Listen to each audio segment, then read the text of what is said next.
Assalamu alaikum to everyone and welcome to the 47th LUMS live session.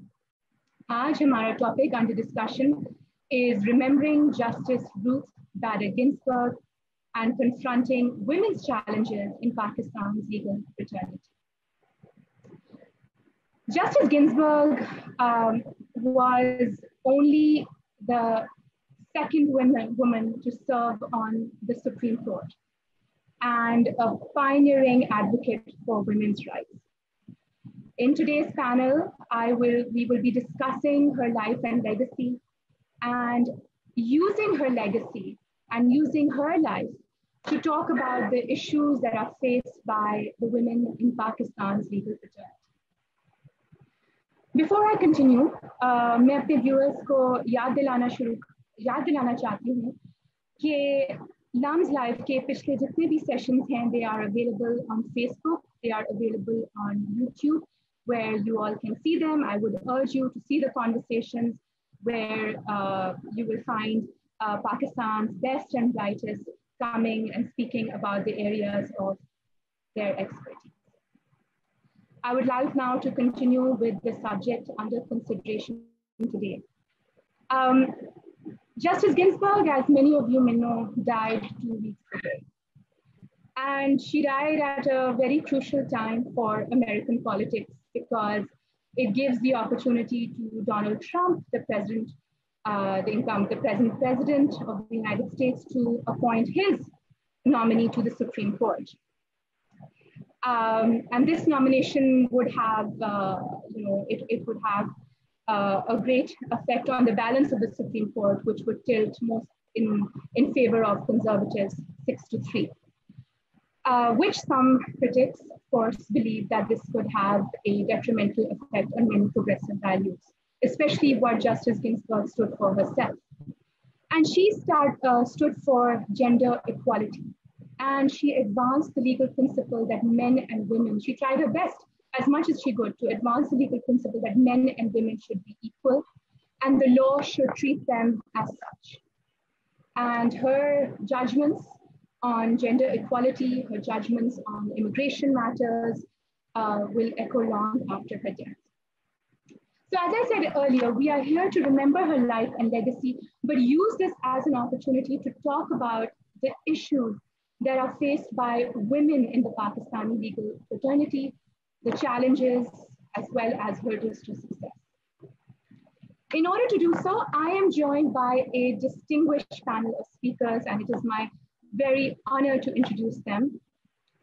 With us is Justice Nasra Iqbal, former judge of the High Court of Pakistan, recipient of the Government of Pakistan Sitara-e-Imtiaz, and Justice Iqbal is one of the first female judges to be appointed to the High Court in Pakistan.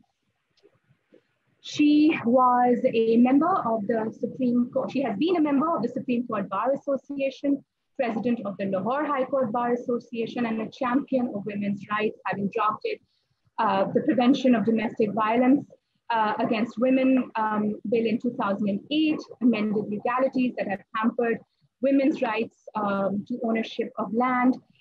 And may I add that Justice Iqbal, like the late Justice Ginsburg, attended Harvard Law School, where Justice Iqbal completed her LLM. And consequently, both women pursued legal education and careers in law after marriage and having children, reaching great heights in their careers. So we are very grateful here, Justice Nasra Saiba, for taking time out for us today. Amongst the other panelists, we also have Ms. Rima Umar, who is the International Legal Advisor for South Asia to the International Commission of Jurists. She is a member of the Human Rights Commission of Pakistan, and Rima writes regularly for national as well as international publications on issues of human rights, rule of law, social justice, and of course, women's rights. So thank you and welcome, Rima. We have with us Ms. Nida Usman Chaudhry, and Nida is a diversity and inclusion advocate and the founder of the Lahore Education and Research Network, as well as the Women in Law Initiative Pakistan. Her work focuses on capacity building, equality of access for female lawyers in the profession, and she's also been the chairperson for the Gender Equality and Diversity Committee for the Lahore High Court Bar Association. She is leading Women in Law's collaborative project with the Ministry of Law and Justice on increasing women's representation in law. And may I say that Nida is doing a lot of exciting work to promote the cause of women within the legal fraternity. So thank you very much, Nida, for joining us today. And my name, to viewers, is Zainab Zaidi. I am adjunct faculty at the School of Law at LUMS. And have a background in practicing law as well as academia.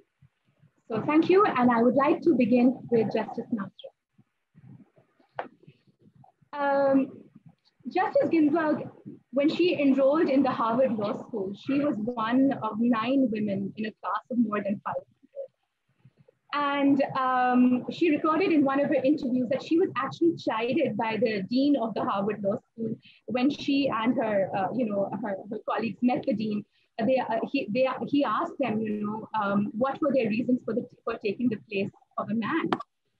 And she eventually completed her degree at Columbia Law School, top in her class. But despite her stellar academic record, she found it very hard to find a job in the private sector. I mean, the advertisements for applicants read men only. And eventually she had to give up and she accepted a courtship instead. Later on, she said that not being able to, work in the private sector was perhaps the best thing that happened to her career because she was able to contribute so much more through the other path that she took. So Justice Saiba, in wake of the great RBG's demise, we are grappling the question of feminist jurisprudence and what is the future of feminist jurisprudence in the United States, especially with respect to women's issues. But I would like to talk to you about the hurdles that were faced by young women who wanted to enter the field at your time. What were the issues that perhaps held them back in entering the field of education, as well as climbing ladders to success in the fraternity? बहुत शुक्रिया आपका ज़रा। सबसे पहले तो मैं कहूँ कि यहाँ पे और यूनाइटेड स्टेट्स में जहाँ तक लॉ स्कूल का ताल्लुक था, women were at par. Do you know that I was at Harvard Law School? I was in the class of 1986. And in 2003, we celebrated 50 years of women at Harvard Law. In Pakistan, women were not allowed to join law school. And the first woman advocate we had was a barrister called Rabia Kar. She always considered herself as a man. She was the only female probably in the Lahore High Court, and she became president of the Lahore High Court Bar 3 times. And she was always in the front of any movement. And in fact, she was at the railway station when Asghar Khan, I think, came there. And she was baton charged, and she was so heavily injured that she died of those injuries later. But I'm just trying to tell you that we had no women in the Pakistani law schools, and they were not even allowed to be admitted. Asma Jahangir and myself were probably there at the same time. And I was in the law school at about, actually I did it privately, but she went to the law school. And this was the year 1976. So we were not that far behind. And women entered into the profession even later. Asma, of course, had opened this AGHS, and I think she was a pioneer. In fact, if she had opted to join the High Court, and when she was also offered, she would have been maybe the first woman in the Lahore High Court having gone to the Supreme Court. But we have not met that first yet. And when Ruth Bader Ginsburg was asked, what would she like to see the change in the Supreme Court? She said, I want to see all 9 judges of the Supreme Court to be women. Somebody said, that's impossible. How can you have 9 female judges? She said, for decades, you have been having 9 male judges. Now, why not the females? So that was some of the aspirations she had, and she was a women's rights activist through and through. She argued 6 cases before the Supreme Court, and they were all about women's rights, and she won 5 of them. So that was her way of sensitizing the male judges about the rights of gender equality, and I think that she did succeed to a large extent. And it's because of her that there is some change. You know, in the Virginia Academy, where men are taught soldiering, women can now join also, and that was a groundbreaking decision of Ginsburg. And she was among the 4 liberal judges, whereas there were 4 judges who were conservative, and one of them was Sandra Day O'Connor, who was already a judge when I went to the United States, and she had also been to Harvard. But all these law schools, as you rightly said, would not admit women. The law firms would not allow women to join, and Ginsburg was lucky. She had a husband, Marty, who was so supportive that he would give up what he had to do for her sake and move wherever she had a better chance. She had joined the Columbia Court of Appeals. I think it was the peanut vendor president who got her there. And then Clinton got her into the Supreme Court in 1993.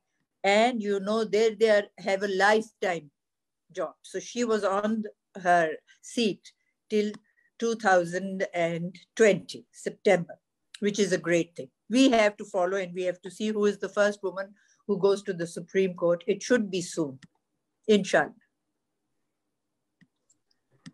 Thank you so much, Justice Nasra, for that. Rima, I'd like to move to you, and I would like some opinions on you on unpacking the law. And talk to you about, you know, elevation of women to the bench in light of the 19th Amendment, in particular the changes to Article 175A of the Constitution.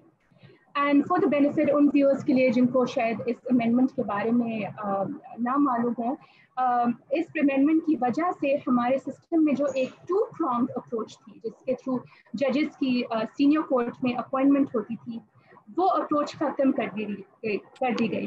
पहले 2 committees बैठती, commissions होते थे, एक parliamentary commission होता था, as well as a judicial commission that played a role in the appointment of the senior judiciary. Lekin after this amendment, the parliamentary commission no longer has a significant, I mean, they have a role, but it's not a significant role to play for the appointment of judges, which more or less is in the hand of the judicial commission. And recently, I think 2 hafte pehle, there was calls within the bar for abolishing the 19th Amendment and reviving parliamentary oversight for the appointment of Superior Court judges.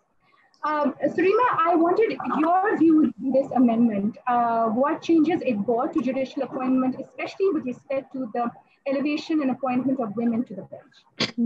जी शुक्रिया ज़हरा. हमें मेरा ख्याल है ये भी याद रखना चाहिए कि 18th अमेंडमेंट में से बहुत सी तब्दीलियां आई जुडिशियल अपॉइंटमेंट्स के सिस्टम में पाकिस्तान में. उससे पहले तो आपके चीफ जस्टिस साहब होते थे और कुछ सीनियर जजेस के साथ कंसल्ट करके अपॉइंटमेंट्स हो जाती थी. सो 18वीं तरमीम थी जिसने बहुत चेंजेस लाए अपॉइंटमेंट्स के सिस्टम में. उसमें जुडिशियल कमीशन बनाया गया. जुडिशियल कमीशन में 18वीं तरमीम में जजेस कम थे, बाकी जो उनके मेंबर्स थे जो डिफरेंट कुछ लीगल प्रोफेशन से आते थे, कुछ वैसे आपके अटॉर्नी जनरल हो गए, वो उनकी तादाद ज्यादा थी. सुप्रीम कोर्ट ने 18th अमेंडमेंट का रिव्यू करते हुए रेकमेंड किया कि जजेस की तादाद ज्यादा होनी चाहिए, बढ़ानी चाहिए, और बाकी जो मेंबर्स हैं उनकी कम होनी चाहिए. और 19th अमेंडमेंट में ये तब्दीलियां जो हैं वो पार्लियामेंट ने इंडोर्स की और 19th अमेंडमेंट हो गया. उसके बाद एक और जजमेंट थी जिसके अंदर पार्लियामेंट्री कमेटी जो थी उसने अपना डिसीजन लिया था एक जुडिशियल कमीशन की रिकमेंडेशंस पे, और सुप्रीम कोर्ट ने अपनी रिव्यू जुरिस्डिक्शन में कहा कि पार्लियामेंट्री हम लोग रिव्यू कर सकते हैं पार्लियामेंट्री जो कमेटी है उनके डिसीजंस को. सो एक सर्कुलर हमने एक मूवमेंट देखी कि जुडिशियल कमीशन जो है वो नॉमिनेट करता है, पार्लियामेंट्री कमेटी जो है उसने कंफर्म करना होता है, लेकिन सुप्रीम कोर्ट ने कहा कि उनके डिसीजन को भी हम अपनी रिव्यू जुरिस्डिक्शन में देख सकते हैं उन्होंने दुरुस्त फैसला किया या नहीं. सो ये 19th अमेंडमेंट से हुआ. अब इशू क्या है पाकिस्तान में? میرا خیال ہے ایک تو انٹرنیشنل اسٹینڈرڈس کے مطابق کوئی ایک سسٹم نہیں ہے اپوائنٹمنٹس کا جو سمجھا جاتا ہے کہ زیادہ انکلوسیو ہے یا بہتر ہے. جو بھی سسٹم ہو اس نے جوڈیشل انڈیپینڈنس کو ایونچولی اپ ہولڈ کرنا ہوتا ہے. ہماری سپریم کورٹ کا نقطہ نظر یہ تھا جب انہوں نے اپنا جو ججمنٹ بھی دی کہ جوڈیشل انڈیپینڈنس جو ہے وہ پاکستان کا ایک سیلینٹ فیچر ہے ہمارے آئین کا, اور کوئی کانسٹیٹیوشنل امینڈمنٹ بھی نہیں ہو سکتی جو ان کی نظر میں جوڈیشل انڈیپینڈنس کو ہارم کرے. اور انہوں نے کہا کہ اگر ججز کم مقدار میں ہوں گے یا کم ہوں گے, باقی ممبر زیادہ ہوں گے جوڈیشل کمیشن کے, تو یہ جوڈیشل انڈیپینڈنس کے خلاف ہے. اب یہ میرا خیال ہے ایک کنٹروورشل اوپینین ہے, اس پہ مختلف نقطہ نظر ہو سکتی ہیں. انٹرنیشنل اسٹینڈرڈس کے مطابق تو آپ نہیں کہہ سکتے کہ اگر ججز کم ہے تو جوڈیشل انڈیپینڈنس پہ اسالٹ ہے, لیکن ہماری جورسپروڈنس یہ ہے, ہماری سپریم کورٹ کا یہ فیصلہ ہے. اب دیکھتے ہیں آگے اس کو کس طرح ڈیل کرتے ہیں. ہماری بارز کی طرف سے تو کال آ رہی ہے کہ آپ کو پارلیمنٹری کمیٹی کو زیادہ رول دینا چاہیے, ان کو بھی فیصلہ کرنا چاہیے کہ جو اپوائنٹمنٹس ہو رہی ہیں ہائی کورٹ سپریم کورٹ میں وہ درست طرح سے ہو رہی ہیں کہ نہیں.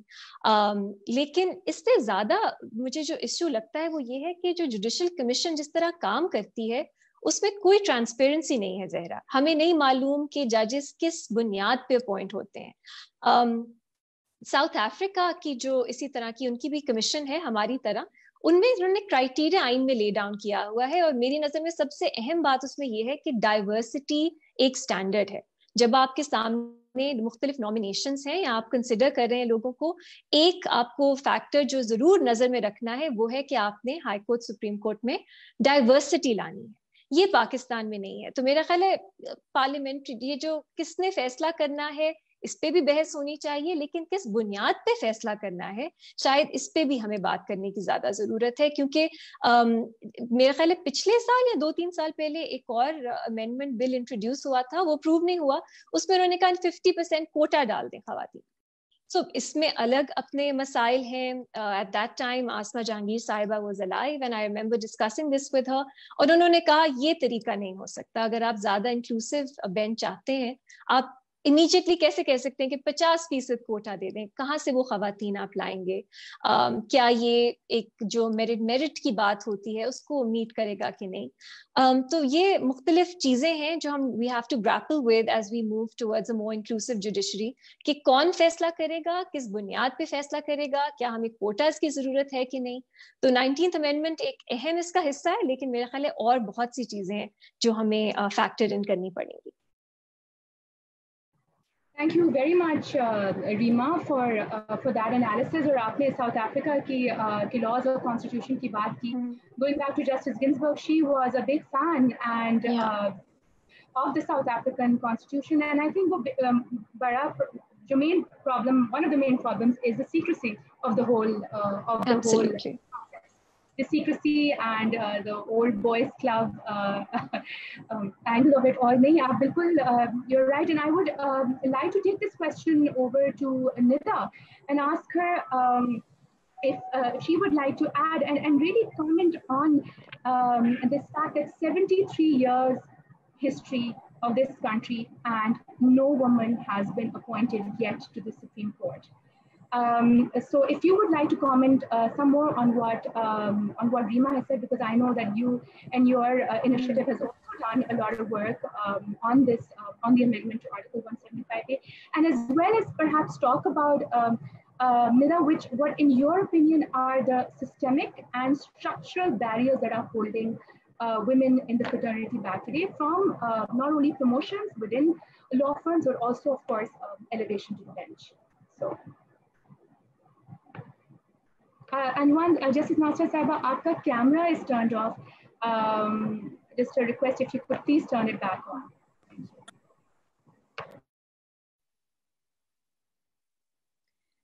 Yes, Zara, thank you so much. I would tend to agree with a lot of what... Sorry. یہ کیمرہ آپ کی طرف سے بند ہے. ہماری طرف سے بند ہے. میں نے تو یہاں آن رکھا ہے. Acha ji. Ali, if you could please assist Justice Nasra, thank you in that. We'll continue with you, Nida. Okay. So, Zara, thank you so much for the opportunity. I tend to agree with most of what Reema has mentioned about the lack of transparency as far as the nominations are concerned. And yes, we have been working a lot on this. And in addition to South Africa, we have the example of how UK is trying to increase diversity on the benches, and उसके अंदर judges का अपना बहुत किरदार है. और 2013 में lady justice हैले की सरबराही में उन्होंने एक जुडिशल डाइवर्सिटी कमेटी का जो है वो बेसिकली इनकाद किया था, और उसके थ्रू वो मेजर्स लेते हैं. It's an independent initiative with in the judiciary, and the idea was कि जो अपॉइंटमेंट्स के पीछे सिस्टेमिक हमारे इश्यूज आ जाते हैं, even in the most advance nations हम देख रहे हैं कि diversity and representation of women has been a challenge. And very recently, even the most advanced societies have started to focus on it and work towards it. तो क्योंकि ये pipeline का भी एक issue है, जैसे आसमा जहांगीर साहिबा की बात करते हैं, उन्होंने बोला कि you have to have the merit and you have to make sure that it's not just a token position. तो उसी को cater करने के लिए उन्होंने बकायदा इस judicial diversity committee को काफी सारे टास्क दिए. उस तरह का कोई effort corresponding हमें पाकिस्तान में नजर नहीं आता, और टास्क में इस तरह की चीजें शामिल हैं कि जैसे बकायदा प्रॉपर ट्रेनिंग्स हो, या फिर इस जो भी जुडिशल पोस्ट है वो प्रॉपर तरीके से एडवर्टाइज हो और उनके बारे में प्रॉपर मालूमात जो है वो दी जाए, और स्पेशली उन कम्युनिटीज को रीच आउट किया जाए जो कि मार्जिनलाइज्ड कम्युनिटीज है. बेम कम्युनिटीज वो लोग वहाँ पे टर्म यूज करते हैं, which includes the blacks, minorities, women and other ethnic and sexual minorities. So बहुत ज़्यादा आउटरीच एफर्ट्स हमें देखने में मिलते हैं कि वहाँ पे एक बहुत प्रोएक्टिव बेसिस के ऊपर इसके ऊपर विद इन द जुडिशरी ही काम हो रहा है. Whereas हमें कोई कॉरेस्पॉन्डिंग जो है एफर्ट पाकिस्तान में नजर नहीं आता. यहाँ पे तो इनफैक्ट अभी इस चीज को अप्रिशिएट ही करना कि why is gender diversity in the composition of these authorities important. So it's not just a question of human rights of that individual woman who is potentially a candidate, but it's about the broader perspective of getting the credibility attached to an institution जो कि आपके ultimately rights के ऊपर adjudicate कर रहा है. So people in the society, जब हम access to justice की बात करें या हम कहें कि courts की जो अपनी credibility है, और वो उस transparency और representation of society के जो जितने भी major कह लें segments हैं of population, जब तक वो represented नहीं feel करेंगे, जब तक वो on board नहीं होंगे, तब तक वो gaps bridge नहीं हो सकते, तब तक वो confidence build नहीं हो सकता, वो trust build नहीं हो सकता.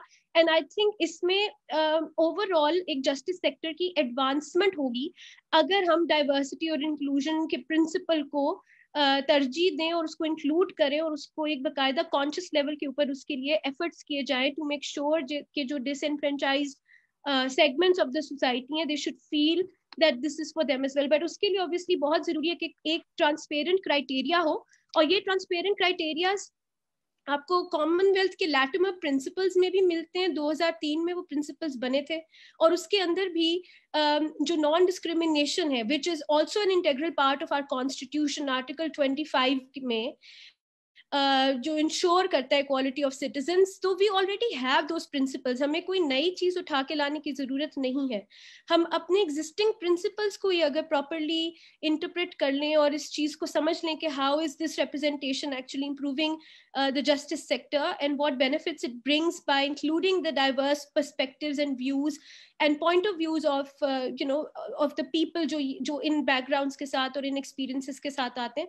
Obviously आपकी the quality of policy position, the law making, everything will improve when you have a wider perspective to consider from. So ये तो हो गया judges के और judiciary के elements, and 73 years में we haven't, and yes, we are very hopeful that in the next 2 years we understand there are a couple of vacancies coming about in the apex judiciary, and we're really pushing for and hoping for our first woman to be finally gracing the Supreme Court of Pakistan. So inshallah soon, yes, but उसके साथ साथ pipeline की जो बात है ना, कि we need to make sure कि हम वो systemic barriers भी remove करें, ताकि औरतें ज़्यादा मतलब on merit की basis पे, but they should have the access to the kind of information and opportunities and training to come forward and claim those positions.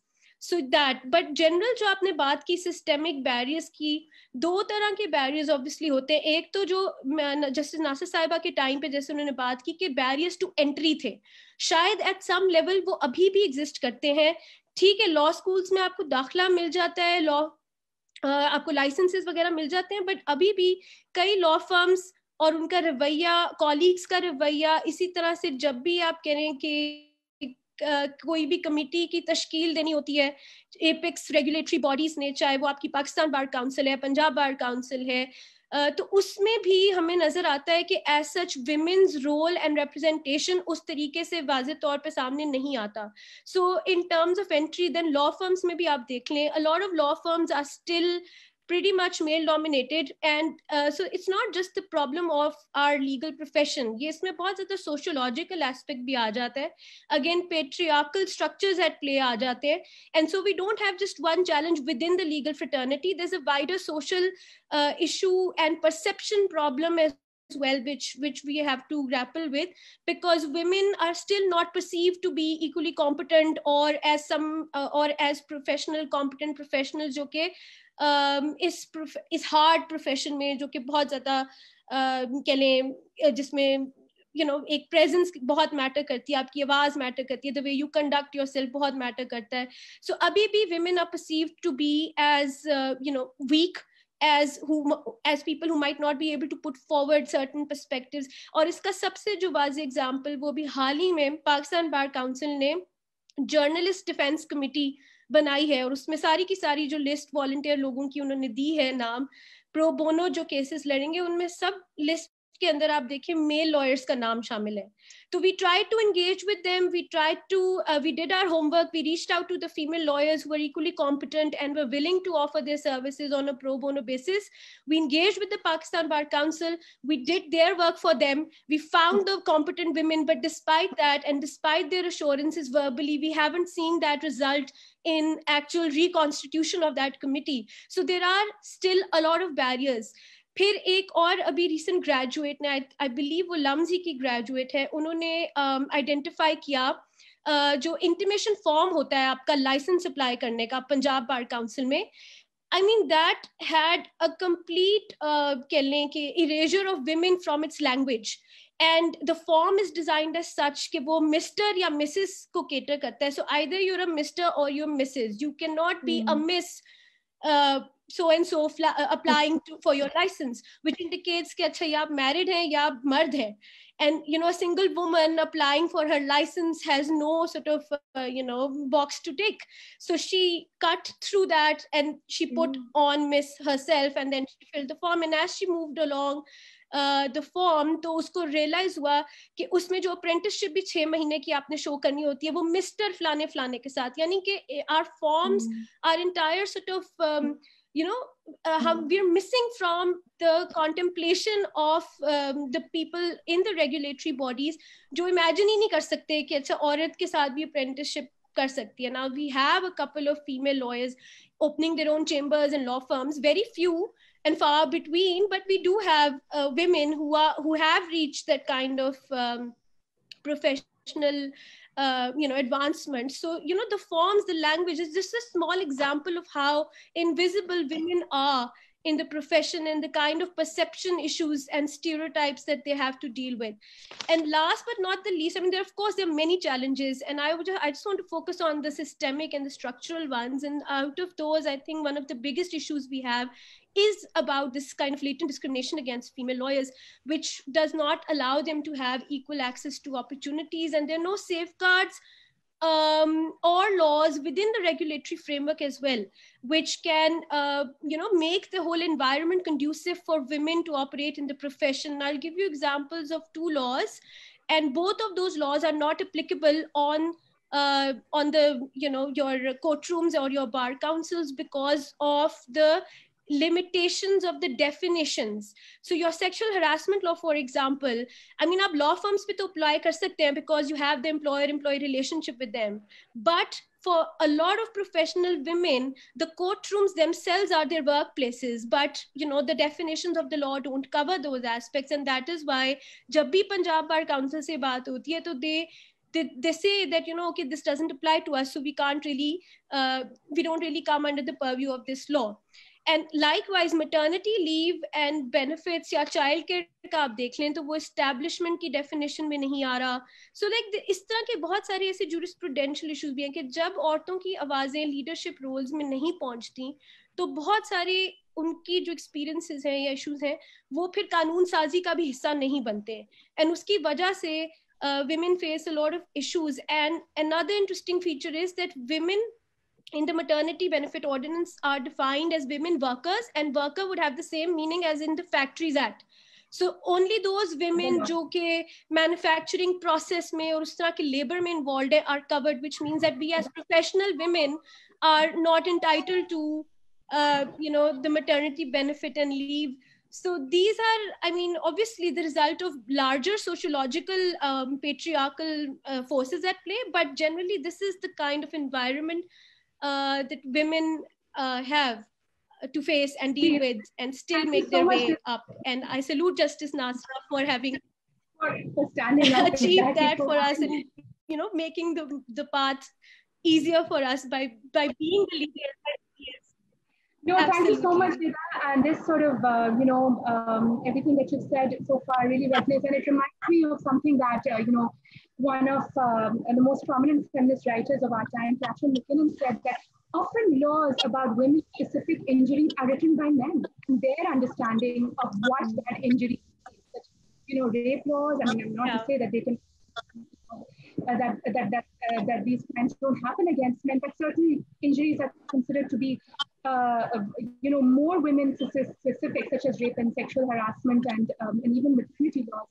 And you're right, as far as elevating women to the bench goes, if the process is made more transparent and inclusive, then that is going to eventually lead to our laws being broader in their understandings as well, and not just sort of and the myths being taken away. But Justice Nasra, Pakistan has tried to make strides to eliminating discrimination against women. It is a signatory of CEDAW, and as you know, CEDAW requires 33% of women in the higher judiciary. Yet no one has been elevated such. I was wondering, could you talk to us a little bit about the political and perhaps other reasons why in your time women like yourself and your peers were not elevated to Supreme Court positions?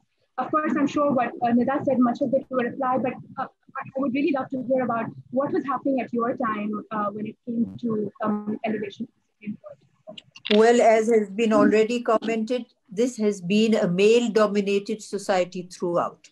And in the Punjab, we converted to Islam through the Sufi people who came and preached here, and they did not like to change the traditions of the local people. So many of the customs and traditions are coming from our predecessors, in whose religion and practice women were considered as chattel. They were not even considered as persons. They were property of the men. And in that position, they did not have say in anything. But I think that in the past 73 years, lots of changes have been taken place. सबसे पहले तो हमारी वो बनी थी एक औरतों के बारे में रिपोर्ट ज़री सरफराज ने बनाई थी कि औरतों को क्या प्रॉब्लम्स हैं. फिर उसको एग्जामिन किया गया. फिर जस्टिस रशीद जो थे हमारे पहले चीफ जस्टिस, उनके सरबराही में एक कमीशन बनी कि औरतों के लिए हम कवानीन को कैसे आसान बनाएं. और उसमें 2 कवानीन पास हुए जो औरतों के लिए बहुत बेनिफिशियल है और हमें सारा वक्त डिराइसिव नहीं होना चाहिए. देखिए, एक मुस्लिम फैमिली लॉज ऑर्डिनेंस है जिसमें औरतों को बहुत सारे हकूक मिलते हैं. दूसरा है family courts act. Family Courts Act 1964 says that in every district there shall be at least one woman judge who sits on the family court. अब उसको उन्होंने 2 कर दिए. और तब उस वक्त तो इतने थे ही नहीं लॉ ग्रेजुएट्स औरतें कि हर कोर्ट में एक डिस्ट्रिक्ट में एक औरत जज हो. तो फिर उसको 3 दिन कहते थे कि तुम एक डिस्ट्रिक्ट में बैठो और 3 दिन एक डिस्ट्रिक्ट में बैठो, ताकि जेंडर सेंसिटाइजेशन हो. और ये जो हमारी जुडिशियल एकेडमी है लाहौर में, ये मुझे अक्सर बुलाते रहे हैं कि आप आके जो नए जज बनते हैं उनको जेंडर सेंसिटाइज करें, تو یہ کانشیسنس اور اویئرنیس یقیناً ہے. لیکن آپ دیکھیے میں یہاں یہ بات ضرور کروں گی کہ اگر 72 سال ہمارے یہاں ہمارے وجود کو یا 73 سال ہونے کو آ رہے ہیں تو اس میں تقریباً 35-40 سال جو ہے وہ یوزر پیشنٹ کے, اور وہ تو مرد ہی تھے, کوئی عورت تو یوزر کر کے بنی نہیں. ایک we are lucky that we have had a woman prime minister and she was the one who got these 5 women judges elevated. لیکن جب اس کی باری آئی, Khaleda Rashid was the first female judge from the Khyber Pakhtunkhwa High Court, and it was her legitimate expectancy that she will become the Chief Justice. ان کو انہوں نے یہ جو war crimes tribunal ہے نا اس پہ نامینیٹ کر دیا پاکستان کی طرف, which was of course also a signal honor. But she said, I'm not going to go. I'm next in line. I'm the senior puisne judge. I'm going to become the Chief Justice of my High Court. تو ان کو مشرف کا زمانہ تھا میرا خیال ہے, انہوں نے ان کو کنوے کیا کہ جی اگر آپ جانا چاہتی ہیں تو آپ جائیے, اگر نہیں جانا چاہتی تو the loss will be yours, کیونکہ وہ لائف ٹائم جاب ہے جیسے یہ روتھ بیڈر گنزبرگ کا تھا. اور دوسری بات یہ ہے کہ ان کی پینشن بھی بہت ہوتی ہے. آپ کو ہائی کورٹ کا چیف جسٹس ہم نہیں بنائیں گے. So I called her up when she got this office and I said, I'm congratulating you, but why did you want to go there? Why didn't you stay here? She said, this is the message I got. So I had to take the course or the path which was for my family the most beneficial, and I thought my children at least will be benefiting when I go to this court, the war crimes court. And she went. پھر ہمارے اپنے court میں اس کی باری آئی تھی فخر النساء کھوکھر کی, ان کو نہیں بنایا, اور جب ان کو نہیں بنایا تو ان کو نکالنے کی کوشش کی کہ انوائرمنٹ لا ٹریبیونل کی یہ ہیڈ ہو گئی. But you cannot change the terms and conditions of a judge to what they consider is to their derogation. So she refused to go. تو پھر ان کے آگے کوئی کیس ہی نہیں لگتا. پھر انہوں نے سپریم کورٹ میں کیس کیا. اس میں سپریم کورٹ نے یہ کہا کہ اس طرح کی ڈسکریمنیٹری ٹریٹمنٹ جو ہے اس کی اجازت نہیں ہو سکتی. لیکن یہ دو کیسز ان پوائنٹ ہے. But I must tell you one very fortunate thing that happened in Balochistan, where we had no woman who could be elevated to the court at the time. We 5 women were made judges. عورت جج chief justice بنی, and she was chief justice till very recently. She retired. لیکن اب supreme court میں وہ غالباً اس لیے نہیں جا سکتی کہ سپریم کورٹ میں سیٹ ویکنٹ نہیں ہے بلوچستان سے. اگر سیٹ ویکنٹ ہوتی تو میں سمجھتی کہ وہ چلی جاتی. لیکن ہمارے اپنے یہاں پہ اس وقت جو کمیٹی ہے سینٹرل ہمارے ججز کی, اس میں ایک خاتون ہے, and I think she has a fair chance of going to the Supreme Court, maybe without becoming the Chief Justice. And I keeping my fingers crossed and hoping that in my lifetime I will see this happen. Inshallah. دیکھیے کہتے دنیا امید پہ قائم ہے, اور نہیں ہے نا امید اقبال اپنی کشتے ویراں سے, ذرا نم ہو تو یہ مٹی بڑی زرخیز ہے ساکی. آپ شہروں میں دیکھیں, میری جنریشن نے گلاس سیلنگ کو پار کر لیا تھا to a large extent, لیکن دیہاتوں میں نہیں ہوا. اب دیہاتوں میں بھی تبدیلی آہستہ آہستہ آ رہی ہے. یہ اسمارٹ فون آ گئے ہیں, آپ جانتے نہیں, میں لا کمیشن پہ تھی, کہاں سے مجھے عورتوں کے فون آ رہے تھے, یہ وٹا سٹا میں جی میری بیٹی کے ساتھ یہ ہوا ہے, اور کیسے کیسے اب لاز بن گئے ہیں جس میں عورتوں کے لیے یہ ہے سیکیورٹی بھی. تو ہم کو اس کی دونوں پہلو دیکھنے چاہیے, وہ پہلو جو مثبت بھی ہے اور وہ پہلو جو منفی بھی ہے. اور بات یہ ہے کہ یہ ہم لوگوں نے کوشش کرنی ہے کہ تبدیلی آئے. میں تو آج بھی ہر وقت اسی کوشش میں رہتی ہوں, اور میں یہاں بتانا چاہ رہی ہوں I am enrolled for my PhD now. اور میں سب عورتوں کو کہتی ہوں, میں نے اپنا لا کیا تھا when my children were in high school. I went to Harvard Law School when my children were in university in the United States. So women should never consider that these things cannot be done. It is the aspiration and the effort. Like Ruth Bader Ginsburg کہتی تھی, میری ماں نے کہا, 17 سال کی تھی, اس کی ماں مر گئی, and she said, you must be dignified, you must be hardworking, and you must be an achiever. She followed her mother's advice, and then the day she was getting married, it's very interesting what her mother-in-law said. I'm sure you remember, because آج کل تو روز T V میں ذکر ہوتا ہے. اس کی mother-in-law نے اس کو کہا, I want to tell you that sometimes you may feel that somebody is going to say something which is not going to be very pleasant. You pretend to be deaf. So she said, I followed her advice. I would pretend to be deaf whenever somebody was going to say something which was not appropriate. And she said, I also did it at the bench.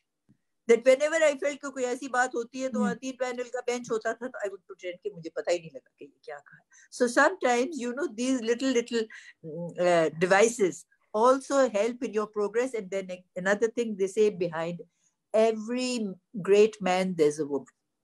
Behind almost every successful woman there is a man. If you don't have a supportive husband, life can be not that easy for you to go upwards. जैसे ये Ginsberg ने कहा, Khaman baby sitting करता था, खाना भी पकाता था, सब कुछ करता था, because he recognized that his spouse had a brain. कितने आदमी recognize करते हैं? और मैं, I think I'm fortunate. My spouse was very supportive. I don't think I could have done half the things I did unless he had been supportive as the way he was. और ये जो औरतें अब जज बन रही हैं हमारे फैमिली कोर्ट्स, definitely कुछ तो अभी शादियां नहीं हुई, and the men don't like to appear before them. They have an uphill task because they are young women. लेकिन जो शादीशुदा हैं और उनके शौहर उनको सपोर्ट करते हैं, I think for them it's a great advantage. अब मैं इनको चांस देती हूँ निदा को. No doubt, Justice Saiba, absolutely. And I think what both Nida and you have said, that you know, resounds that the more women that come in the field, the more women that are elevated on the bench, it is going to make the task easier for women of the you know, upcoming generations. It's an uphill task, and of course we cannot do it without the support of men. So thank you very much for that. But I would like to move on to Rima. And Rima, I would like to talk to you about the Prevention of Electronic Crimes Act of 2016. And we have seen of late that the act is being used to silence those who have made claims for harassment, journalists, political dissidents. I would like to talk a little bit more. I know you've written about this, about how you see these interconnections and how you see that the way this act is being used, how does it place and what sorts of hurdles can it place for women within the legal fraternity itself? That's a very important point. I mean, थोड़ा सी background देख लेते हैं कि sexual harassment जो है उसके क्या कानून हैं पाकिस्तान में. हम जो anecdotal evidence तो ये suggest करता है, मुझे नहीं मालूम, शायद निदा को पता हो कि क्या कुछ research है कि legal जो profession है उसमें sexual harassment किस हद तक pervasive है, क्या ये खवातीन के लिए एक बैरियर है कि वो कुछ कर नहीं सकती, इसके बारे में कोई recourse नहीं है, क्या इसलिए वो ये profession छोड़ती हैं. और बहुत ममालिक में रिसर्च हो चुकी है जो कहती है ये एक बहुत बड़ा फैक्टर है. इंडिया में उनके जो फॉर्मर चीफ जस्टिस हैं उनके खिलाफ एक बहुत, शायद आप लोगों ने पढ़ा, और एक बहुत बड़ा सेक्सुअल हरासमेंट का केस था. जिस तरह उन्होंने उसको डील किया, बिल्कुल कोई फेयरनेस नहीं थी. अपनी एक कमेटी बना दी, उसमें उनको एब्सॉल्व कर दिया. जो सर्वाइवर थी वो जस्टिस मांगती रही, और ये चीफ जस्टिस हैं फॉर्मर इंडिया के. तो मेरा ख्याल है ये तो हम we can start with this, that sexual harassment is an issue in the legal profession, and there's not much that has been written about because recourse क्या है उस पे बात कर लेते हैं. जैसे निदा ने बात की थी, एक हमारा है वर्क प्लेस सेक्शुअल हरासमेंट का जो लॉ, उसके अंदर एक इट्स क्रिमिनल लॉ नहीं है. आपकी एक इंक्वायरी कमेटी है या आपकी ऑम्बड्स पर्सन है, उनसे आप कंप्लेन कर सकते हो, वो एक इंक्वायरी करें, और कुछ उसमें पेनल्टीज दी हुई हैं, फाइन से शुरू होता है, सस्पेंशन हो सकता है, इस तरह की. So this is something a lot of women want to use, जो मेरी बात भी होती है, they want to use this, क्योंकि इवेंचुअली आप ये नहीं चाहते कि जो परपेट्रेटर है उनको जेल हो, या आप चाहते हो कि आपका जो वर्क स्पेस है वो सेफ हो, आप उसमें कंफर्टेबल फील करो, आपको जिनसी तौर पे हरासा ना किया जाए, अनकंफर्टेबल ना बनाया जाए.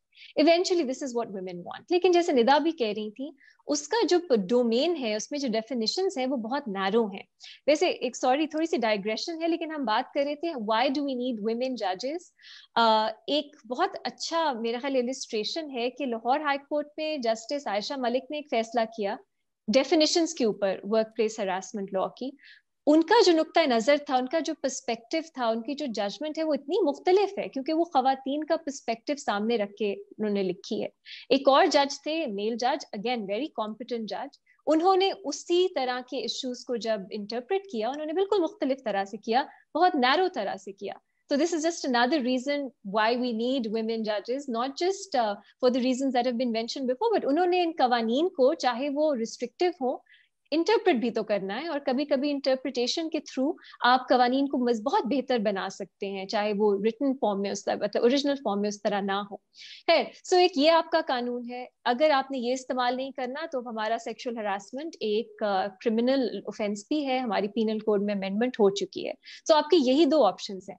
अब पीनल कोड का मसला ये है, वो क्रिमिनल लॉ है, उसमें जो बर्डन ऑफ प्रूफ है वो बियॉन्ड रीजनेबल डाउट है. बहुत मुश्किल होता है सेक्सुअल हरासमेंट के केसेस में उस तरह का एविडेंस सामने लाना. इसके अलावा बहुत सी खवातीन नहीं चाहती, हम जानते ही हैं हमारा क्रिमिनल जस्टिस सिस्टम कितना लॉपसाइडेड है, आपको डबली विक्टिमाइज किया जाता है अगर आपने उसी पुलिस, उसी जज, उन्हीं प्रोसिक्यूटर्स के साथ आपने काम करना है. अ lot of women don't want that. तो अगर आपका sexual harassment at the work place law जो है वो बहुत रिस्ट्रिक्टिव है, वो अप्लाई नहीं करता, क्रिमिनल लॉ आप इस्तेमाल नहीं करना चाहते, क्रिमिनल जस्टिस सिस्टम में आपको एतबार नहीं है, so a lot of women do use Me Too. They use social media to talk about their grievances.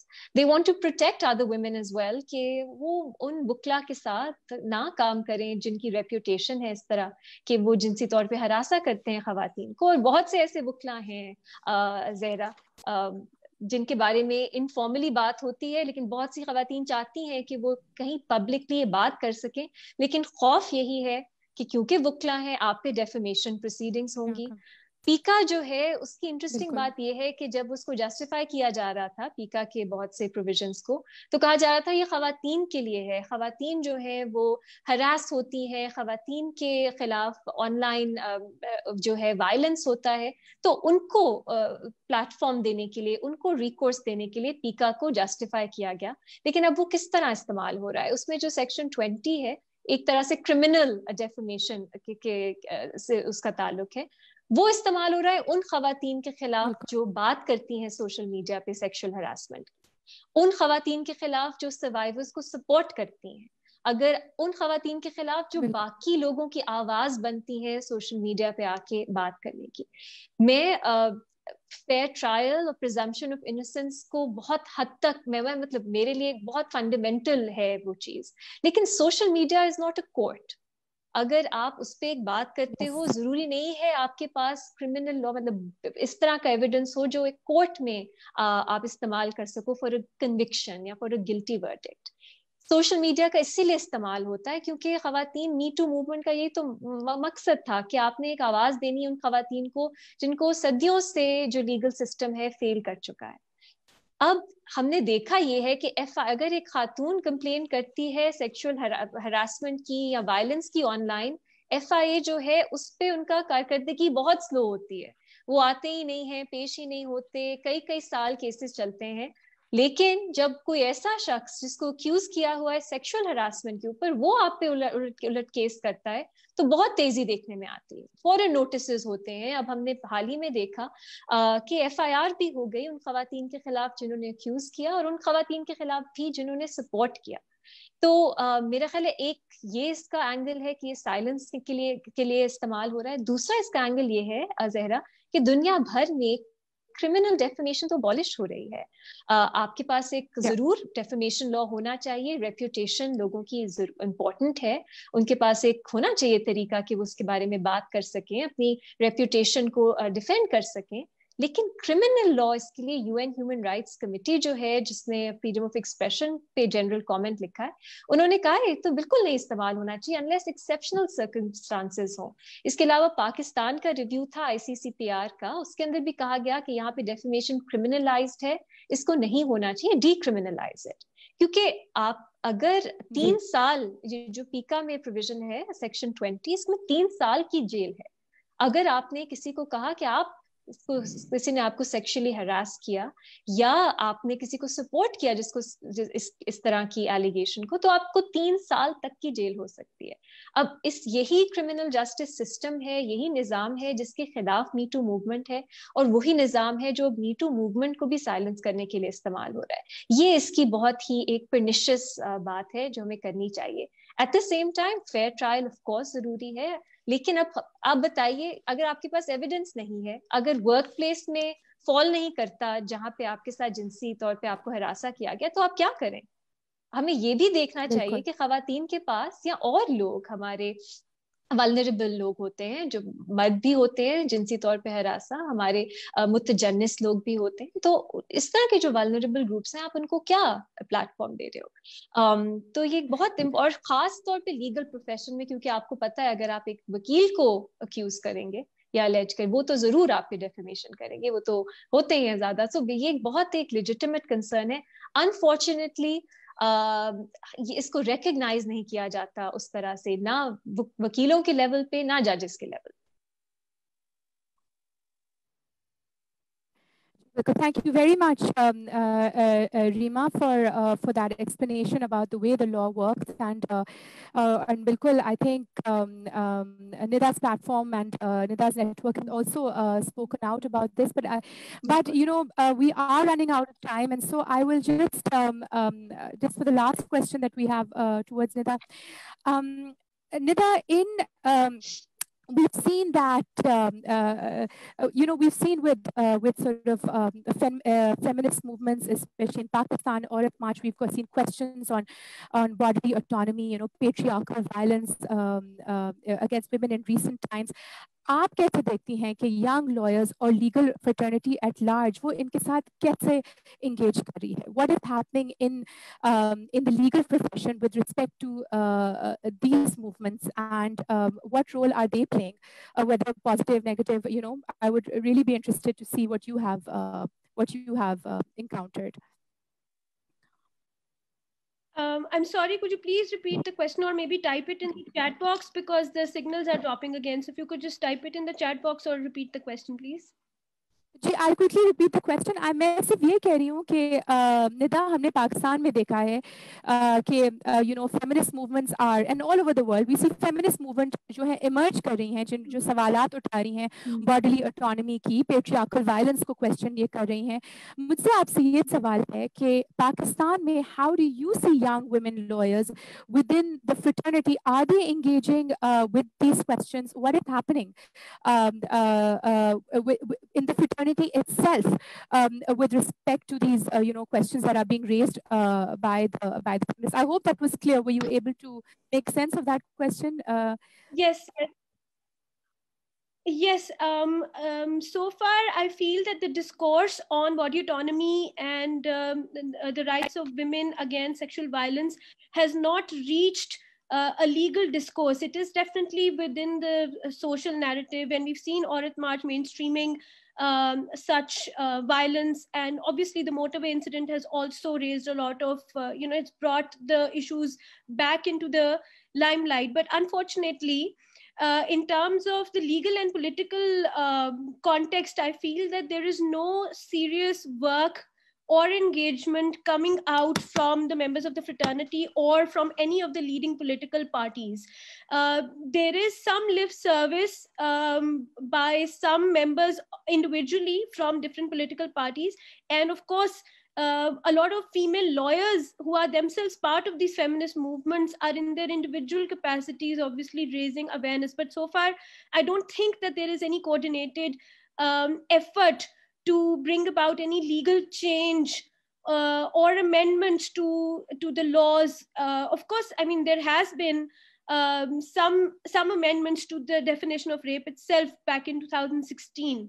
But other than that, currently there is no awareness and no effort going on within the legal fraternity. And I feel that there's a lot to unpack here. And I feel that, there's still a lot of sensitization is required, because abhi tak hum rape ko a crime of violence to consider hi nahi کر رہے, crime of power تو consider ہی نہیں کر رہے. جو ہمارے جتنی بھی لیڈرشپ آپ دیکھ لیں, اور کیونکہ ان لیڈرشپ میں بھی کافی زیادہ فیمنسٹ وائسز کی کمی ہے, تو ابھی تک ریپ کو ان terms of victim blaming define کیا جاتا ہے, اور ابھی تک اس کو جس طرح سے پرسیو کیا جاتا ہے, اس کو عورت نے کیا پہنا ہوا تھا اور کیا کہاں پہ تھی, کس وقت نکلی ہوئی تھی, اس طرح کی پوائنٹ آف ویو سے perceive kiya jata hai ki as if she was at fault. You're still not looking at it correctly. So I feel that we have a very long way in terms of advocacy to go. And but I want to give credit to the younger lot and how they are doing that advocacy on social media platforms or through their own initiatives in terms of bringing awareness about these issues within the society. So I think but all of this is right now within the social domain, and I feel that it hasn't translated into any concrete legal measures as of now. Ji, bilkul, thank you. And of course, we can also, in terms of sensitization within the judiciary, we can talk about the judgment of the Islamabad High Court Chief Justice Athar Minallah, who gave the judgment regarding that, they keep challenging the Aurat March posters. And, and the judgment that he gave, that we have to take the women, we have to take the meaning of the posters that are given to them by the women, and we cannot give any other meaning to them. So I think we can be, that was definitely a victory for the movement, that the judges recognized that in that case. But we are running out of time, and I really wanted to thank all of you for attending today. Bahut shukriya aapka, Justice Nasser Saiba, Rima, and Nida, for taking out time. And I would like to end with a quote from Justice Bader Ginsburg, who said that women belong in all places where decisions are being made, and they should not be the exception. So thank you very much to all of you. Look forward to speaking to you all again. Thank you. Thank you so much.